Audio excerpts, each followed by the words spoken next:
Merhaba arkadaşlar. Bugün size bir öykü paylaşmak istiyorum. Köyün birinde ihtiyar bir adam yaşarmış. Bu adam o kadar fakir, o kadar yoksulmuş ama kral bile onu kıskanırmış. Çünkü dillere destan güzel mi güzel beyaz bir atı varmış. Hatta bu atı satın almak için kral ona büyük bir servet bile önermiş.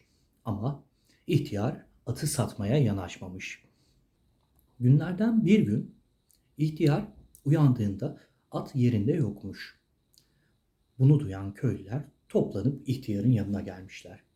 Seni bunak ihtiyar, tutup atı krala satsaydın şimdi paran olurdu. Rahat rahat yaşardın.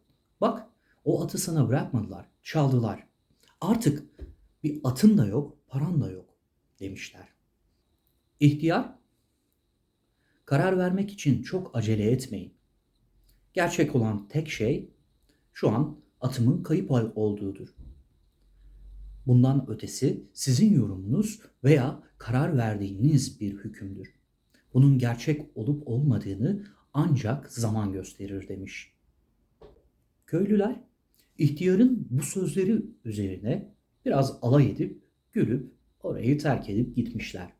Ama ihtiyar söylediği sözlerden eminmiş. Aradan 10-15 gün geçmeden at geriye dönmüş. Ki at çalınmamış zaten. Dağlara gezmeye gitmiş veya kaçmış.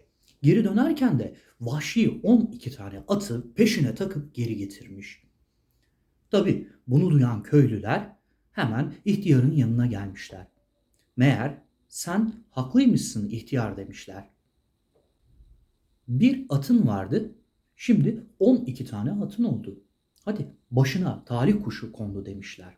İhtiyar, bunu söylemek için çok acele ediyorsunuz. Şu an sadece atın geri döndüğü kesin. Bundan ötesini zaman gösterir. Biz şu an ne getirip ne götüreceğini bilemeyiz diye cevap vermiş. Tabi aradan birkaç gün zaman geçince ihtiyarın tek oğlu, evinin geçimini sağlayan, ihtiyara bakan tek oğlu vahşi atları evcilleştirmek için çalışırken attan düşüp bacağını kırmış. Tabi bunu duyan köylüler yine toparlanıp ihtiyarın yanına gelmişler. Bak, gördün mü? Bu atlar yüzünden senin geçimini sağlayan tek oğlun bacağını kırdı. Artık sana bakacak kimse kalmadı. Bu saatten sonra sana kimse bakmaz. Daha yoksul, daha fakir olursun demişler. İhtiyar köylülerin bu sözleri üzerine siz acele karar verme hastalığına yakalanmışsınız. Ama şu an tek gerçek oğlumun bacağını kırdığıdır. Buradan ötesinin bir şans mı yoksa talihsizlik mi olduğunu ancak zaman gösterir. Bunu bizim bilme şansımız yok. Geleceği ancak Allah bilir diye cevap vermiş. Birkaç hafta sonra kral eli silah tutan bütün gençleri askere çağırmış. Büyük bir savaş varmış ki bu savaşın da kazanılma ihtimali neredeyse yokmuş. Yani savaşa gidenlerin çoğu ölüp geri dönmeyecekmiş. Bunu bilen köylü toplanıp ihtiyarın yanına gene gelmişler. Ve demişler ki, vallahi şanslıymışsın.